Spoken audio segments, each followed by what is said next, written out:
22, verso 12, o Senhor Jesus nos prometeu: eis que venho sem demora.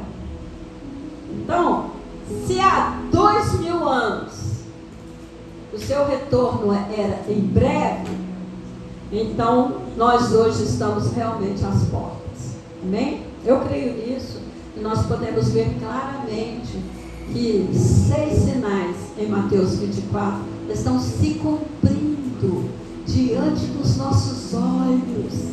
Mais do que nunca, nós precisamos estar prontos para encontrarmos com o noivo. Amém? Tendo Jesus saído do templo, ia se retirando, quando se aproximaram dele os seus discípulos para lhe mostrar as construções do templo. É o verso 12. E por se multiplicar a iniquidade, o amor se esfriará. Ah, não, é o verso 12. Estou enganado então. É? Apocalipse 12? Ah, é Apocalipse 12.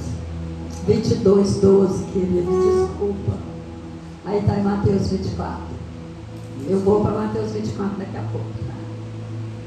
E eis que venho sem demora. Que declaração mais forte.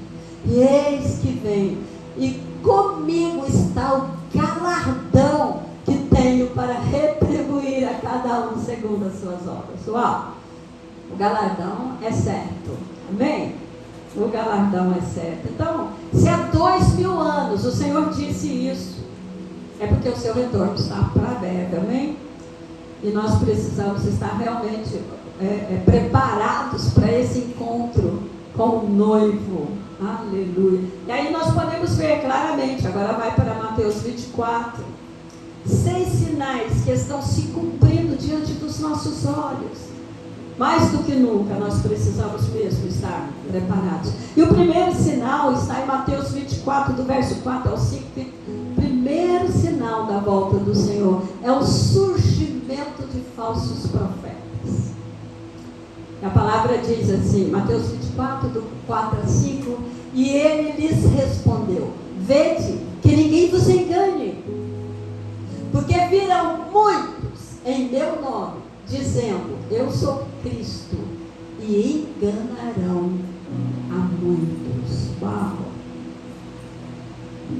Então, precisamos estar atentos àquilo que a palavra diz. Amém? Amém. O Senhor diz: vede que ninguém vos engane. Meu Deus. Muitos cristãos caem em erro porque não prestam a devida atenção à profecia. Coloca lá 2 Pedro, verso 1 a 19. Eu estou achando esse som assim tão agudo. Pode dar um jeitinho. E aí diz assim, 2 Pedro 1, verso 19.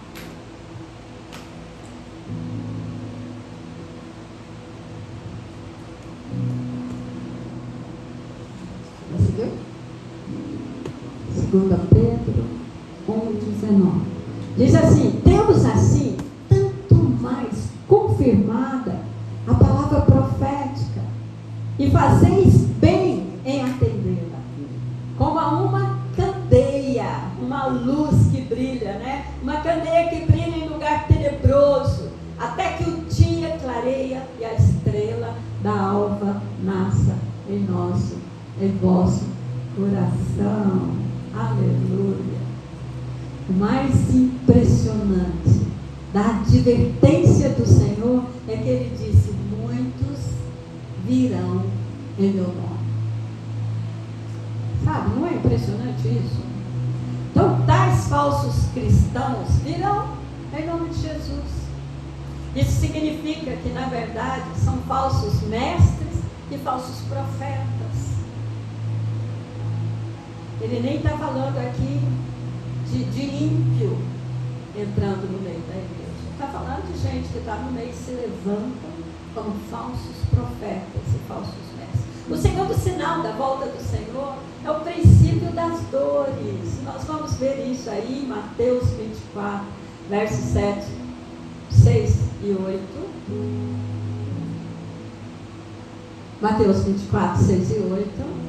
E diz assim: e ouvireis de guerras e de rumores de guerras. Olhai, não vos assusteis, porque é necessário assim acontecer. Mas ainda não é o fim. Porém, tudo isso é o princípio das dores. Até o verso 8, isso. Então, você tem escutado rumores de guerras? Eu acho que nem só rumores, nós temos visto uma guerra aí. Não é verdade? Várias guerras já explodiram nos últimos anos. Eventos como a derrubada lá do regime talibã, lá no Afeganistão, que aconteceu. O conflito entre a Índia e o Paquistão. A invasão do Iraque pelos Estados Unidos. E a guerra cada vez mais intensa entre Israel e a Palestina. E nesses dias vemos essa guerra da Rússia e a Ucrânia. Então, vimos também pestes, incêndios, inundações, terremotos. Também são vistos por toda parte. Entre eles destaca-se esse novo coronavírus aí que eclodiu lá no Wuhan, que fala na China, em 2019. E desde então ele se espalhou pelo mundo. Isso são rumores de dores que nós temos presenciado. E muitos têm sido, inclusive, atingidos por esse último vírus aí. Também houve graves incêndios e tem acontecido aqui mesmo em Portugal, queridos, que coisa grave. Incêndios criminosos. Incêndios criminosos. Esses dias chegou a atingir uma casa. Temos visto isso. Também houve aquele incêndio florestal na Austrália em 2019. Enquanto uma grande praga, vocês viram aquela grande praga de gafanhotos que assolou a África Oriental, do outro lado do planeta. Muitos países enfrentando fome. Em janeiro de 2020, a Terra Nova do Canadá foi atingida pela maior tempestade de neve em todo o século. A explicação para todos os eventos climáticos e o aquecimento global. Nós estamos experimentando temperaturas mais altas em 100 anos, em todo o planeta. Esses dias aqui teve uma das nossas cidades, não estou lembrada qual, que estava 42 graus. Em Braga, essa semana, estava 41 graus. Aqui em Portugal, eu creio que nós não passamos dos 32, né? Ainda, ou já?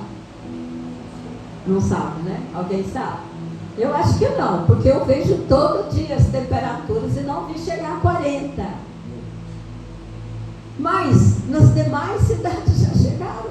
E isso sem contar a Espanha e outros países. Teve um que eu vi ontem, que agora eu não estou lembrada onde foi, chegou a 47 graus, se não me engano, é Portugal. Então, nós estamos vendo, isso são princípios das dores. O terceiro sinal da volta do Senhor, a multiplicação da iniquidade, dá até vontade de chorar. Mateus 24, 12. O próprio Senhor falando diz: e por se multiplicar a iniquidade, o amor se esfriará de quase todos. Então, quando as pessoas ficam coradas depois de fazerem algo, nós podemos dizer que são pecadoras. Elas não se orgulham do que fazem e até procuram fazer as escondidas. Ainda sente vergonha de pecar. Não é verdade? Mas, quando as pessoas mudam a verdade em mentira e passam a se orgulhar do pecado, aí nós temos a iniquidade. E nós estamos vendo um mundo que acontece isso.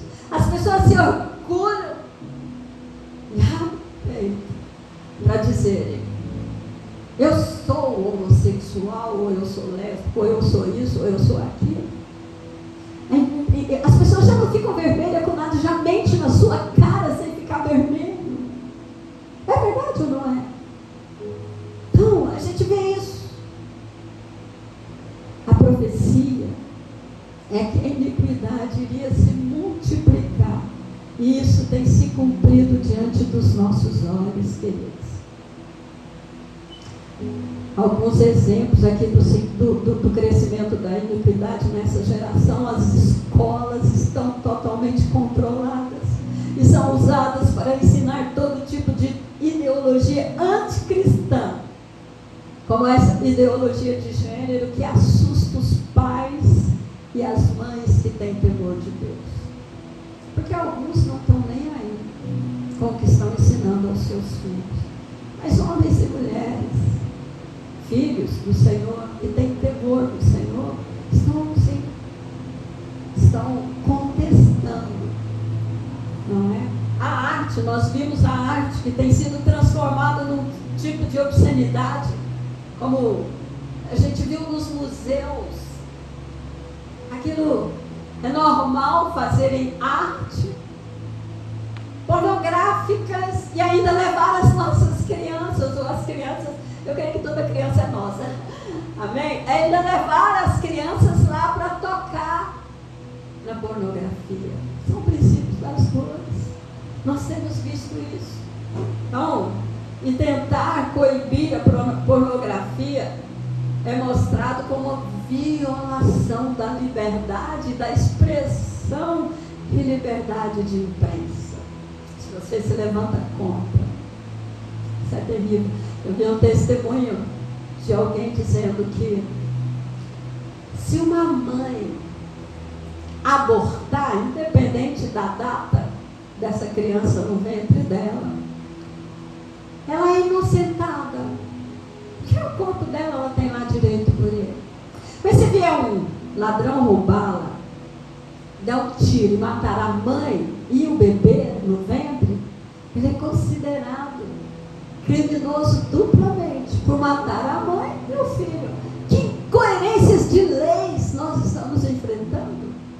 O ladrão, o criminoso, é criminoso porque matou mãe e filho. Mas a mãe pode matar quando ela quiser.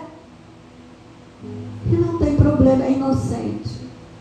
Ora, que mundo nós estamos vivendo? Não é verdade? Nós vimos também aquele programa, eu nunca vi, vou ser bem sincera, até fui pesquisar para ver esse tipo de programa, aquele que é chamado lá no Brasil Porta dos Fundos. É um site de sátira, de humor, de baixo calão. Ele fez um filme zombando de Jesus. Mas se alguém, principalmente um cristão, fizer um filme zombando de homossexuais, vão ser presos. Mas eles fizeram. E também nós já percebemos que pode-se falar mal de todo crente. Mas se você falar mal de um homossexual, você vai preso, você não pode falar. Nem o que eu estou falando aqui pode ser falado. Princípios das dores. Amém? Então nós vemos aí a apresentação da homossexualidade e a degeneração da promiscuidade como algo normal, natural e saudável. E ninguém nem fica vermelho. Você já viu alguém ficar vermelho? Duas mulheres se beijando em público? Então fica.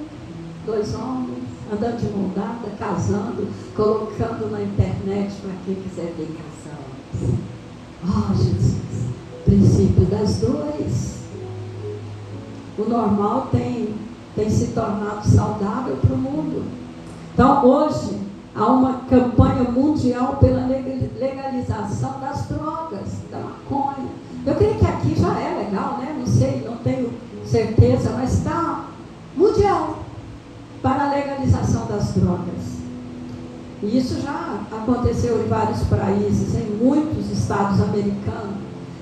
Mas esses dias eu fui encontrar com uma irmã na Praia da Rocha. E ela tinha saído, estava meio atrasada, e eu sentei no banco. Só que eu tinha visto que tinha 2 homens, uma mulher com 2 crianças sentadas num banco, e eles estavam parando toda a gente que passava, os jovens que passavam para oferecer alguma coisa. E eu sentei no banco e fiquei a olhar. E os saquinhos de droga sendo oferecidos. Eu falei, mas é o cúmulo. Saquinhos de drogas sendo oferecidos. Saquinhos com um pozinho branco dentro. E os jovens passavam, e teve um até que parou, pegou, conversou, certamente estava negociando o preço ali, mas certamente não teve nenhum desconto. Ele devolveu o saco e foi-se embora. Só que um deles viu que eu estava olhando e ficou me encarando. Eu falei, ele vai vir conversar comigo, eu vou poder falar para ele de uma boa droga. É isso que é o linguajar que ele conhece, né? Mas ele não veio, não teve coragem, mas ele me encarou. Ele parou e ficou me olhando, me encarando. Eu falei, eu não vou chamar a polícia para vocês, porque não adianta. A polícia está mesmo ali. Eles estão ali na esquina vendendo. Mas é escandaloso. Um dos nossos pastores, um dia chegou em mim, ele estava em Lisboa, andando em Lisboa.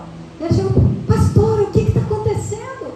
Eu recebi várias ofertas de... Será que eu estou com cara de quem gosta de maconha? Porque chegaram em mim várias pessoas ali no centro de Lisboa me oferecendo maconha. Eu falei, olha, não me pergunta, eu não sei, nunca ofereceram para mim.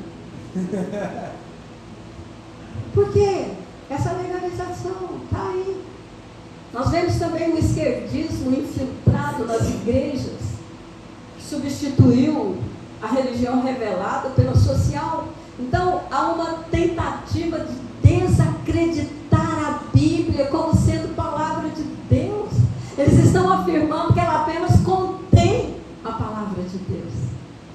O pensamento dominante é tratar todos os problemas de comportamento, problemas morais, como distúrbios psiquiátricos dos quais ninguém, exceto psiquiatras, conseguem entender ou tratar. Então, a família ela tem sido desacreditada como uma instituição. Em lugar dela existe o poliamor, que eu também não sabia o que era. Desejo de ter mais de uma pessoa no relacionamento sexual. Foi o que eu li. Eu fui lá, o pastor nos alertou sobre consultar o Google, mas eu fui lá. Falei, gente, o que é isso, Senhor? Que eu não sei. Graças a Deus eu não vivo esse mundo. Então, principalmente esses termos aí, não estou familiarizado. Você está? Sabia o que era? Eu não. Mas aí, nós podemos ver lá em 2 Timóteo 3, verso 1 a 5. Sabe que nós temos a palavra, porque a Bíblia é a palavra de Deus. Ela não contém, ela é. Amém? E aí diz assim, sabe, porém, isto, nos últimos dias sobrevirão tempos difíceis. Continua.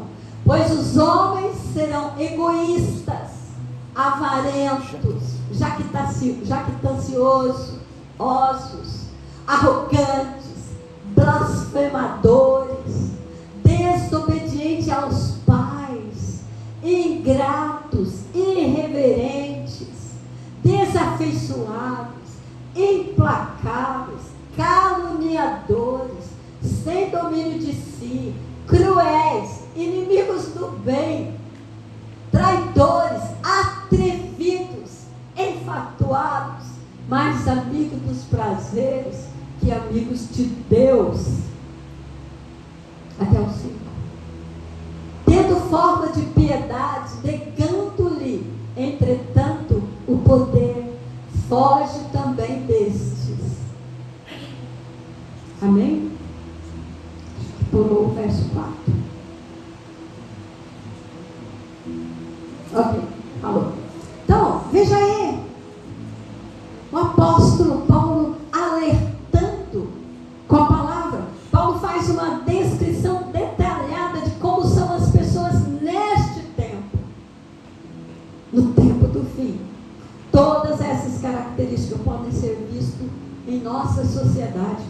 Hoje nós vemos isso.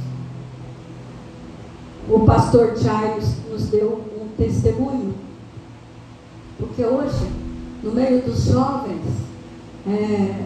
eles vão para as baladas, e ali é uma vantagem quem pega mais, quem beija mais, quem mais. E uma moça, amiga dele, conhecida dele, foi a uma festa, foi numa dessas baladas. Lá ela com as amigas apostando quem ia beijar mais pessoas. Não era beijar mais uma só, era beijar mais pessoas. E elas começaram com essa leviandade, né? E beijaram o máximo de homens que elas puderam. Só que essa jovem conhecida dele pegou uma bactéria na boca. Ela foi ao médico. E ao fazer todos as análises, os exames, detectou que era uma bactéria de carne humana.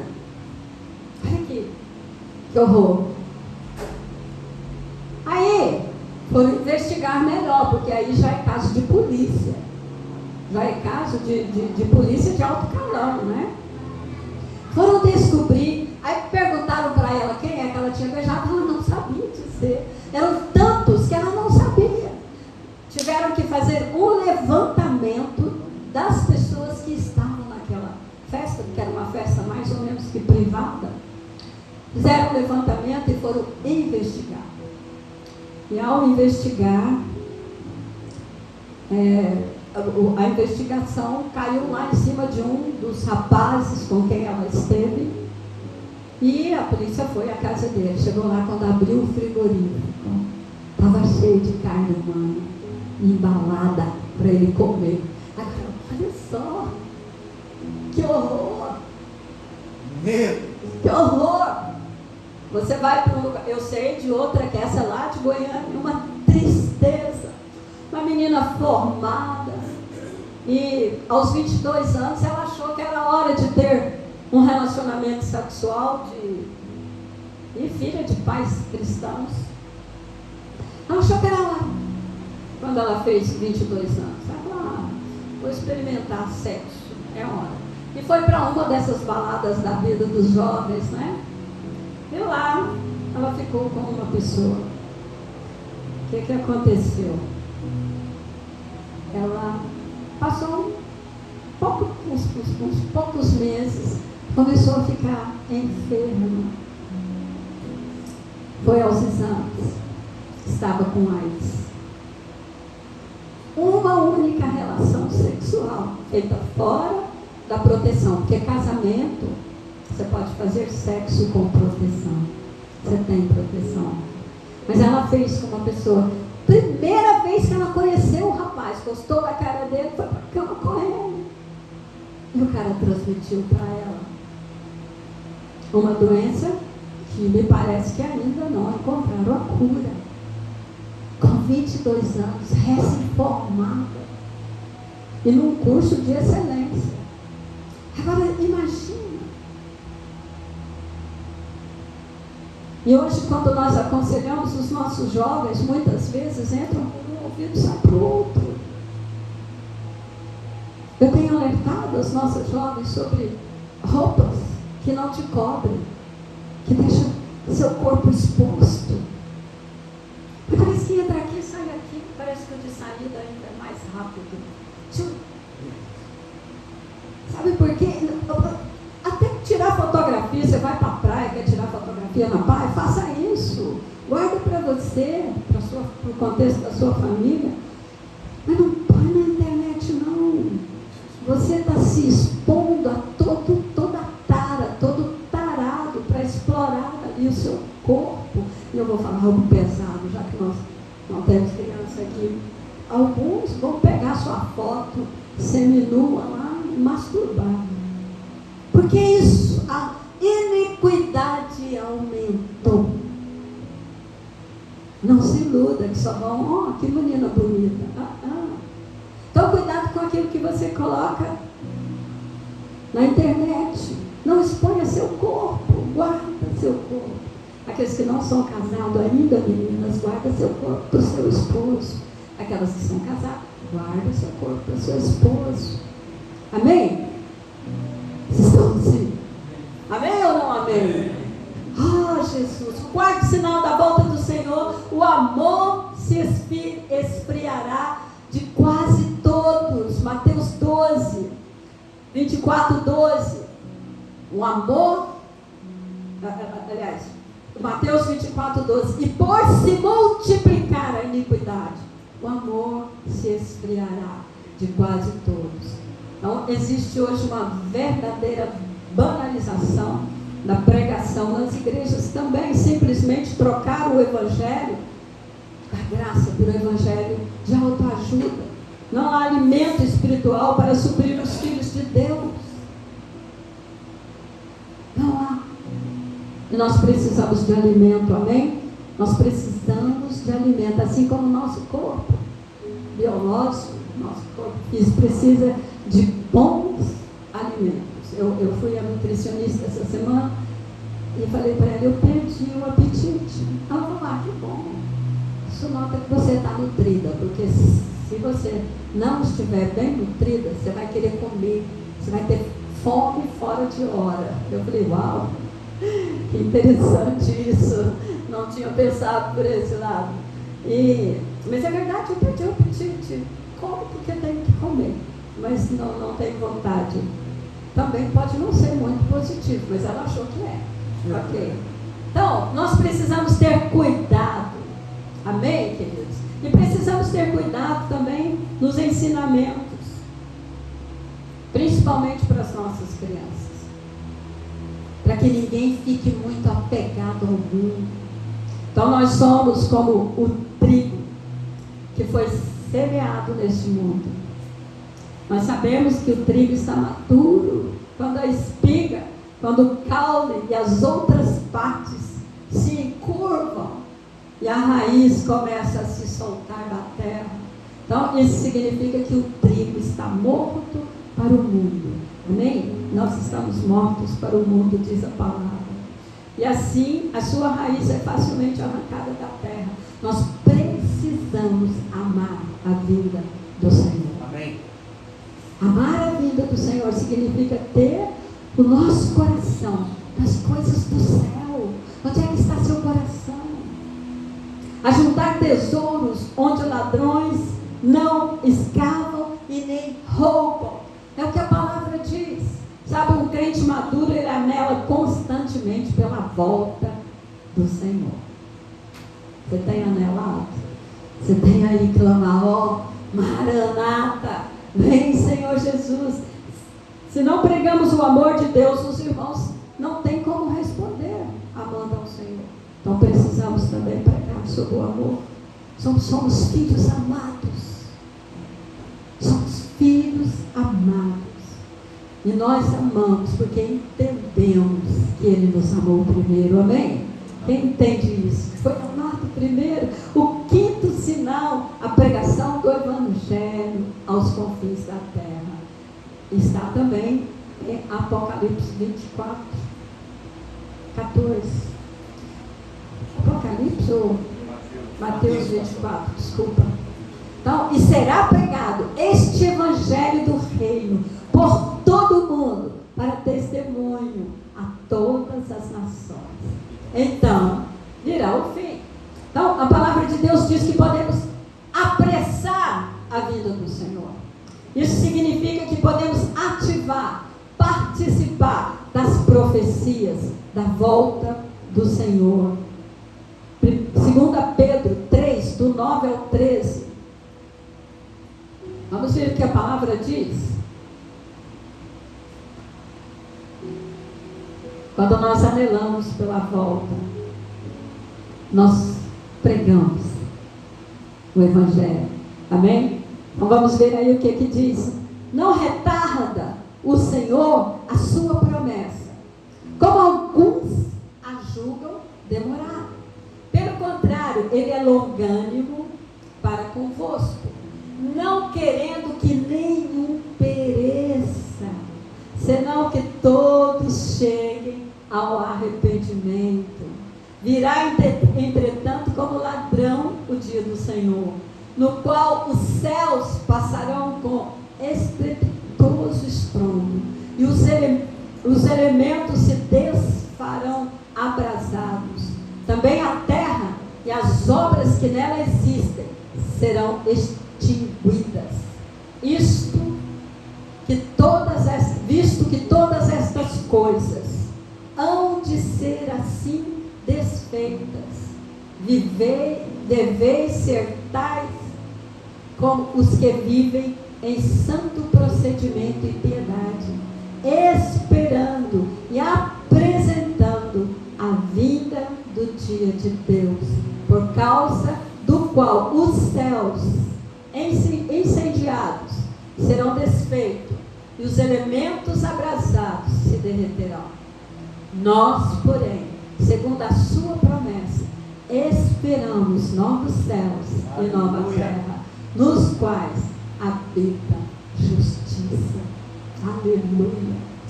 Então todos nós sabemos que Deus é soberano, amém? Inclusive na abertura nós ouvimos sobre a soberania do Senhor. Deus não depende de nós, amém? Ele escuta os seus planos soberanamente, ele executa os seus planos soberanamente, independente da vontade humana. Então as ações humanas não podem alterar aquilo que o Todo-Poderoso planejou. E nós vemos isso em Jó 42. Jó 42, verso 2. Como eu não tenho aqui, vou ler ali. Jó 42. E depois Mateus 24, 36. Bem sei que tudo podes. Diga comigo, tudo podes. Tudo pode. E nenhum dos teus planos. Diga comigo, e nenhum dos teus planos pode ser frustrado. Aleluia. Jó teve essa revelação depois de passar por grandes tribulações. Grandes mesmo. Nenhum de nós passamos e nem vamos passar. Jó passou, mas no final ele teve essa grande revelação. Mateus 24, 36, o Senhor Jesus diz que o dia e a hora já estão determinados por Deus, ainda que ninguém saiba. O nosso Deus já estabeleceu esse dia, mas a respeito daquele dia e hora, ninguém sabe, nem os anjos dos céus, nem o Filho, senão o Pai. Jesus mesmo afirmou, ninguém sabe dele como Filho. Então, no entanto, nós podemos deliberadamente viver uma vida que busca e anseia pela volta do Senhor. Amém? Amém mesmo? Então, o Senhor não disse que se não pregarmos, Ele não voltará. Ele não disse isso. Aliás, Ele disse na verdade que o Evangelho será pregado antes que Ele volte. Aleluia. E isso certamente vai acontecer lá. Veja Lucas 19:40. Quer participemos ou não. É como disse o Senhor aos fariseus: se nós nos calarmos, as próprias pedras falarão. Vamos ver lá. Mas ele lhes respondeu: asseguro-vos que, se ele se calar, as próprias pedras clamarão. Eu não quero que pedra fale no meu lugar, eu quero falar do amor, do grande e poderoso amor do Senhor, para que as almas sejam salvas. Então felizes são aqueles que cooperam com o Senhor na sua vida. Amém, queridos? Nós pregamos porque nós queremos ver as pessoas sendo livres da condenação eterna e da ira de Deus. Amém? Mas também pregamos porque amamos o Senhor e queremos que Ele volte. Então a forma como demonstramos que anelamos pela sua volta é quando nós pregamos o Evangelho e levamos vidas em salvação. Amém? Então nós pregamos o Evangelho da graça. A ênfase do Evangelho da graça está no perdão de pecados, está na redenção de Deus e na vida eterna. Essa é a ênfase. Então a ênfase do Evangelho do Reino está no governo celestial de Deus e no senhorio de Cristo, amém? Então, mas na verdade existe apenas um evangelho, como afirmou Paulo em Gálatas. Vamos ver lá, Gálatas 1, versos 6 a 8. E aqui temos, são ênfases distintas dentro do mesmo evangelho. O evangelho da graça enfatiza a questão dos pecados e a redenção, enquanto que o evangelho do reino enfatiza a soberania do Senhor e o seu senhorio. Vamos ler lá. Admira-me que estejais passando tão depressa daquele que vos chamou na graça de Cristo para outro evangelho, o qual não é outro, senão que há alguns que vos perturbam e querem perverter o evangelho de Cristo. Mas, ainda que nós, ou mesmo um anjo vindo do céu, vos pregue o evangelho que vá além do que vos temos pregado, seja amaldiçoado, anátema. Eu disse até quando? Até? Só até o 8. Amém? Está claro. O que temos aqui são ênfases distintas. Amém? Então existe apenas o evangelho da graça. O evangelho do reino, ele é apenas um aspecto particular do evangelho da graça. Nós podemos ver isso lá em Atos 20. Vamos lá, Atos 20, 24 e 25 diz assim: porém, em nada considero a vida preciosa para mim mesmo, contanto que complete a minha carreira e o ministério que recebi do Senhor Jesus para testemunhar o evangelho da graça de Deus. Aleluia! Agora eu sei que todos vós, em cujo meio passei pregando o reino, não vereis mais o meu rosto. Tudo bem, ele fala que pregou o evangelho da graça, e no final do versículo, ou do versículo 25, ele fala que ele passou pregando o evangelho do reino. Observe bem, Paulo diz que recebeu o ministério de pregar o evangelho da graça, mas aí no verso seguinte, ele fala que ele passou pregando o evangelho do reino. Então nós podemos concluir que se trata de dois aspectos do mesmo evangelho. Amém? E nós fomos chamados para pregar o evangelho da graça. Amém, queridos? Eu creio que essa profecia tem se cumprido nessa geração, na nossa geração. Um crescimento extraordinário da pregação do evangelho. Amém. Nós podemos ver na internet, na mídia. A mídia social tem permitido que o evangelho seja levado a todo mundo. Logo, logo a palavra que o Senhor Jesus disse está cumprida. E aí ele pode voltar. O sexto sinal é a volta do Senhor, a restauração de Israel. Nós podemos olhar para Israel, porque Jesus nos alertou por isso. Lá em Mateus 24, 32 a 35, diz: aprendei, pois, a parábola da figueira, quando já os seus ramos se renovam e as folhas brotam. Sabeis que está próximo o verão. Assim também vós, quando virdes todas estas coisas, sabei que está próximo às portas. Em verdade vos digo que não passará esta geração sem que tudo isso aconteça. Passará o céu e a terra, porém as minhas palavras não passarão.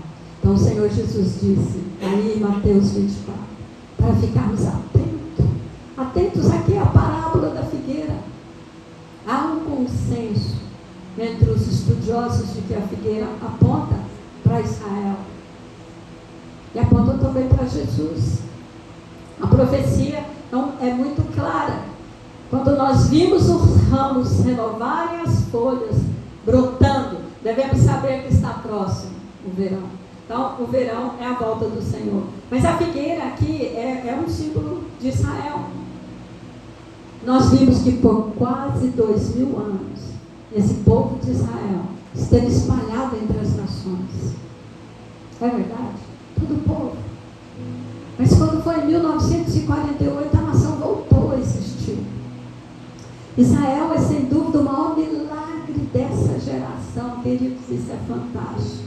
O cuidado de Deus com esse povo, porque ele tem uma herança fantástica. Como é possível que um povo pudesse voltar para a sua terra, vencer os seus inimigos mais numerosos e mais fortes, ver renascer a sua língua, que não foi falada durante esses 2000 anos, e tornar-se um país do primeiro mundo, que é referência em tecnologia de ponta e até mesmo na agricultura. Aleluia, é fantástico. Então, literalmente, a profecia de que o deserto iria florescer se cumpriu diante dos nossos olhos. Isaías 27:6. Nós vamos ver essa profecia. Isso é empolgante. Pelo menos eu fico empolgado.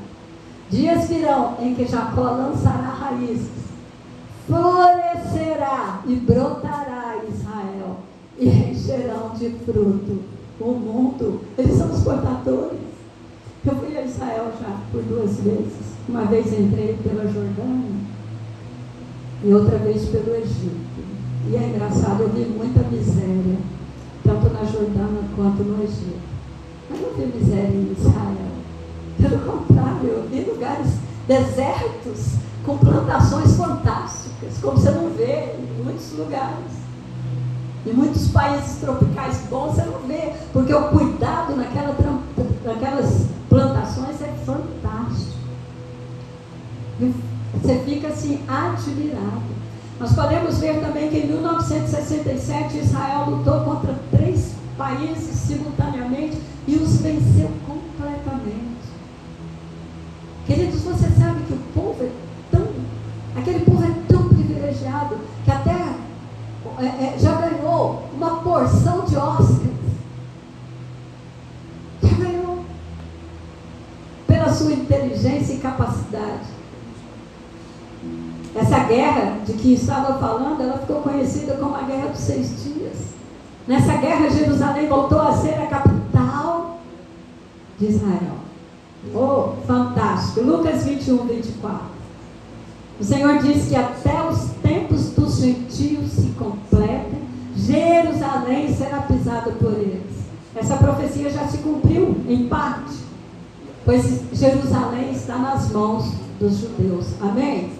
Mas uma parte, a mais sagrada da cidade, que é o monte do templo, ainda está nas mãos dos gentios muçulmanos, porque ainda tem uma mesquita lá. Mas olha o que diz Lucas 21:24, vou ler aqui. Dias virão em que Jacó, Lucas 21:24.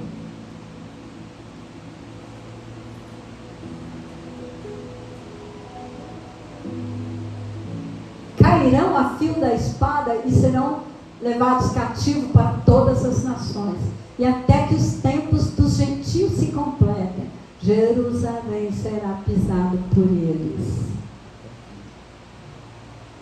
Mas assim como era impensável 100 anos atrás que a nação voltasse a existir, é difícil hoje acreditar que os judeus venham ainda a dominar aquela esplanada das mesquitas. É difícil da gente, mas nós sabemos que para Deus não há impossível.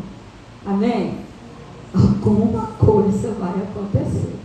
Alguém vai arrebentar com aquela mesquita lá um dia, e nós podemos ver aí que é exatamente isso o que vai acontecer. Alguém vai arrebentar com a mesquita e o templo será reconstruído naquele lugar.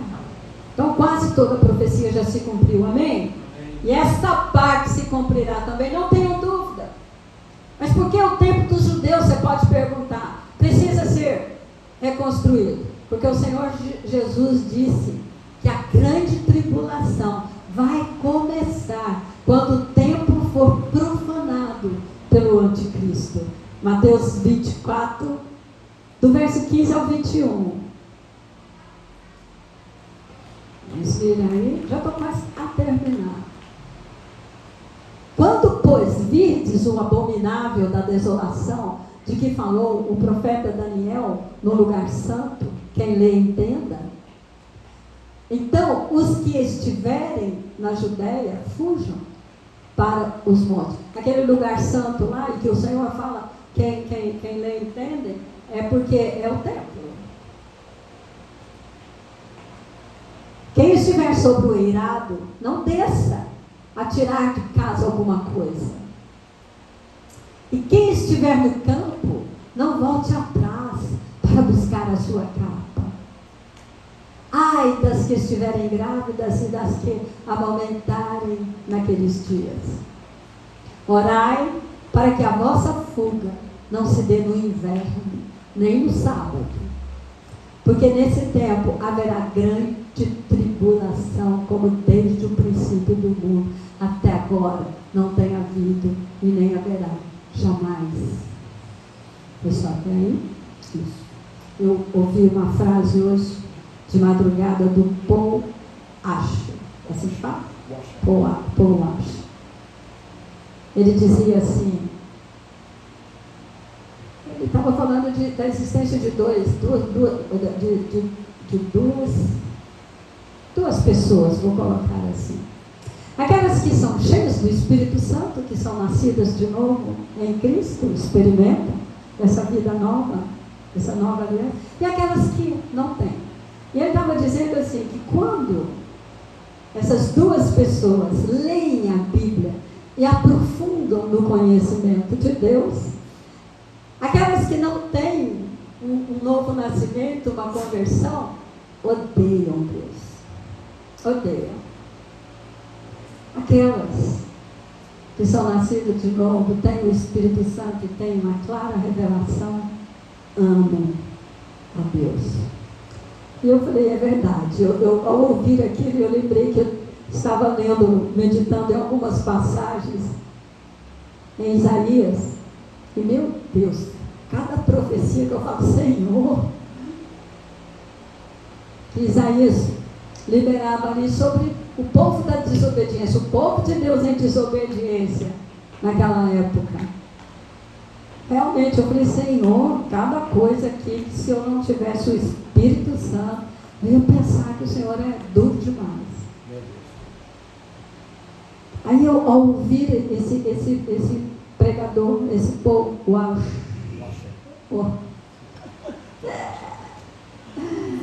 eu falei, nossa, é verdade, é isso mesmo. Quem ouve através do Espírito Santo, conhece, aprofunda no conhecimento do Senhor,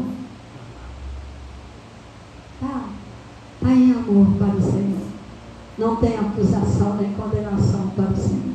Quem ouve, sim, meu Deus. E ele declarou, odeia o nosso Deus. Quem ouve e não está no Espírito. Então nós vemos aí que essa tribulação é normalmente chamada de a grande tribulação. Ela vai durar 3 anos e meio e no final dela o Senhor voltará nas nuvens. Mas essa tribulação somente começará no dia em que o anticristo profanar o templo.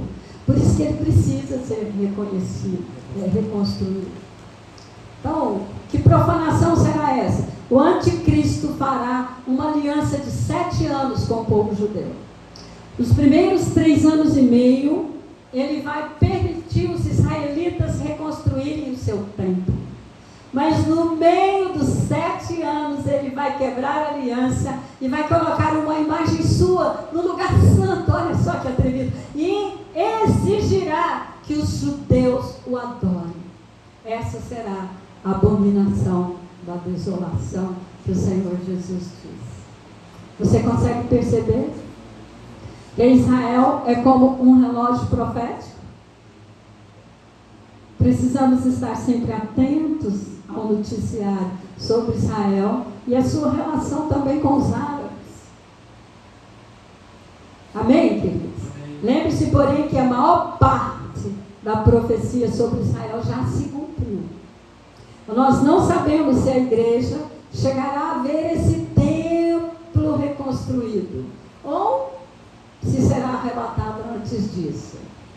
Por isso seja vigilante. Amém? Vigia. Aliás, a própria palavra fala vigiar e orar, orar e vigiar. Então nós vivemos tempos proféticos. Vamos ver Lucas 21, 34 a 36. Vamos ver o que a palavra diz. Eu espero que seu coração esteja alargado para receber as palavras proféticas.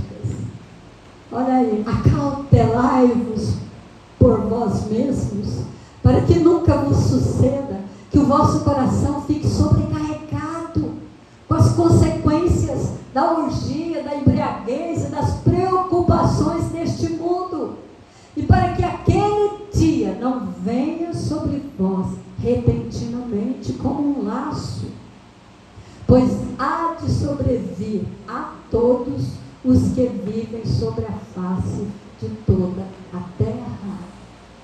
Vigiai, pois, a todo tempo, orando, para que possais escapar de todas estas coisas que têm de suceder e estar em pé na presença do Filho do Homem. Aleluia. Até o 36. Aleluia. Amém. Estais, pois, firmes nas promessas para os filhos. Apocalipse, onde você pode ler sobre as cartas às igrejas, tem sempre uma grande promessa aos vencedores. Você já deve ter ido lá. Amém? Vamos ficar de pé. Vamos orar.